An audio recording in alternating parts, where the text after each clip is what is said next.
নমস্কার বন্ধুরা, রান্নাঘরে তন্দ্রাদি ব্লগে সকলকে স্বাগত। আজ আমি পুঁই চিংড়ি বানাবো, তারই রেসিপি নিয়ে আজকে এসেছি। সেটাও কিভাবে আমি বানাচ্ছি আপনাদের সাথে শেয়ার করছি।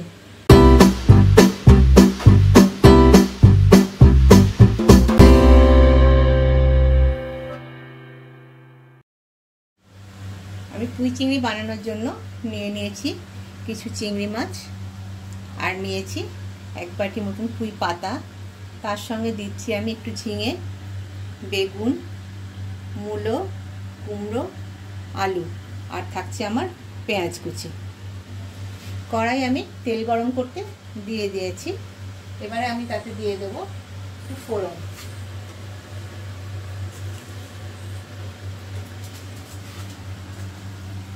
কড়াই আমি ফোড়ন আর একটা লঙ্কা দিয়ে দিলাম।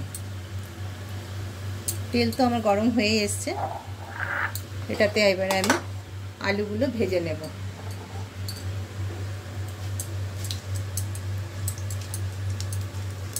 লঙ্কাটা দিয়ে খুব বেশি ভাজলে ঝালটা বেশি হয়ে যায়, তাই এবারে আমি আলুটা দিয়ে দিচ্ছি। আলুগুলো আমি আগে ভেজে নেব। একটু লাল করে ভেজে নিলে ভালো হয়, না হলে একটু সেদ্ধ সেদ্ধ মনে হবে।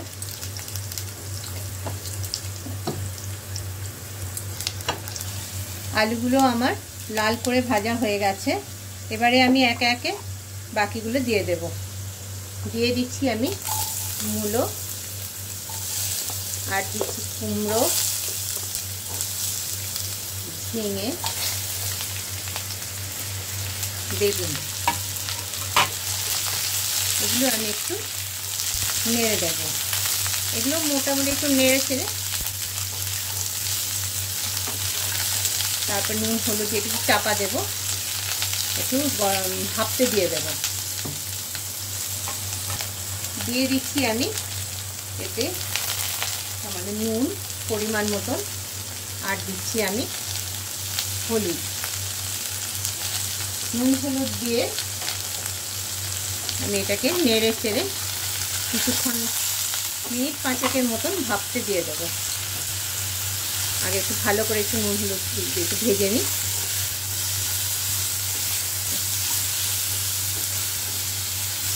এটা সেদ্ধ হওয়ার জন্য আমি 5 মিনিটের জন্য ঢেকে দিলাম।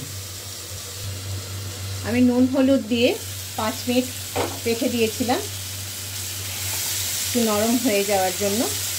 এরপর আমি এটাতে বাকি মশলাগুলো মিশিয়ে দেব। নুন হলুদটা আমি আগেই দিয়েছিলাম। এবারে আমি একটু দিয়ে দিচ্ছি 1 চামচ ধনে গুঁড়ো, আর দিচ্ছি আমি 1 চামচ জিরে গুঁড়ো, সামান্য একটু পরিমাণ মতন লঙ্কা গুঁড়ো, আর চিনি তো দিতেই হবে একটু। নুন চিনি লঙ্কা না হলে তো স্বাদই আসবে না। এবার আমি এটাকে একটু নেড়ে নেব ভালো করে, মশলাটার সাথে কষিয়ে নেব। দিয়ে দিচ্ছি সামান্য পরিমাণ একটু জল। গুঁড়ো মশলাটা দিয়েছি, একটু জল না দিলে মশলাটা তাড়াতাড়ি ধরে যাবে। আমি এখন এই মুহূর্তে পুঁই পাতাটা দেব না, আগে আমার এটা একটু ভালো করে সেদ্ধ হয়ে যাক মশলার সাথে। পুঁই পাতাটা আমি পরে দেব। এটা আমার আর একটু জল দিয়ে আমি ঢেকে দেব বাকি সেদ্ধ হওয়ার জন্য। 5 মিনিট মতন ঢেকে দেব। এটা সেদ্ধ হতে হতে আমি ততক্ষণ মাছটা ভেজে নেব।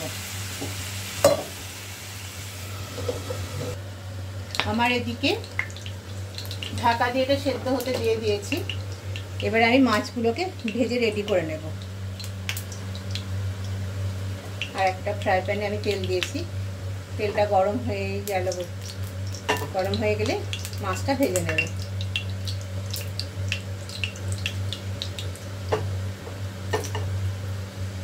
ভালো করে তেল না গরম হলে মাছগুলো ভাজা যায় না, চিটিয়ে রয়ে যাবে।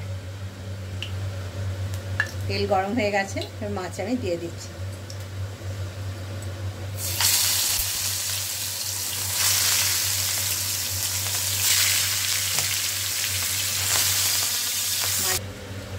আমি ঢাকা রেখে দিয়েছিলাম, এবার ঢাকাটা খুলে দেখে নেব সব সেদ্ধ হয়ে গেছে কিনা। এগুলো হাফ সেদ্ধ হয়ে গেছে। এবারে আমি এটাতে দিয়ে দিচ্ছি পুঁই পাতা। পুঁই পাতাগুলো আগে দিলে গলে যায়, আর কালারটাও চলে যায়, সবুজ ভাবটা থাকে না। পুঁই পাতাগুলো ভালো করে মিশিয়ে এবার সব ফুটিয়ে নেব।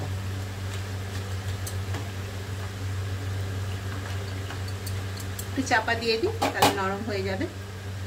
চাপা দিয়ে 5 মিনিট রেখে দেবো।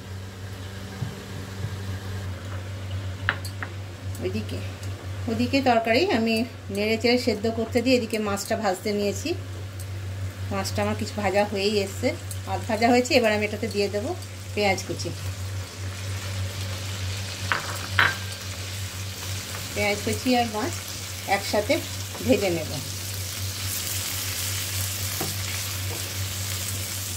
মাছ আর চিংড়ি মাছ আর পেঁয়াজ আমার ভাজা হয়ে গেছে। এবার এটাতে আমি তৈরি করে রাখা এটা সবজিটার সঙ্গে মিশিয়ে দেব।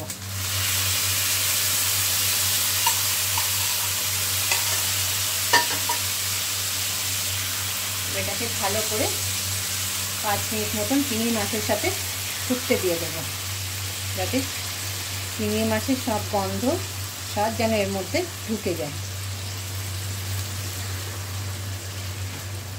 আমি ভালো করে মিশিয়ে 5 মিনিট মতো ফুটতে দিয়ে দেবো। এই পুঁই পাতাগুলো পরে দিলে, এই যে সবুজ সবুজ পাতাগুলো দেখতে পাওয়া যাচ্ছে, এটা কিন্তু আগে দিলে পাওয়া যেত না, আর তার গন্ধটাও চলে যেত। পুঁই পাতার একটা গন্ধ থাকে, তো সেটা মাছের সাথে মিশে একটা আলাদা স্বাদ বেরোয়। এই দেখুন সবুজ সবুজ, তরকারিটা দেখতেও কালারফুল হয়।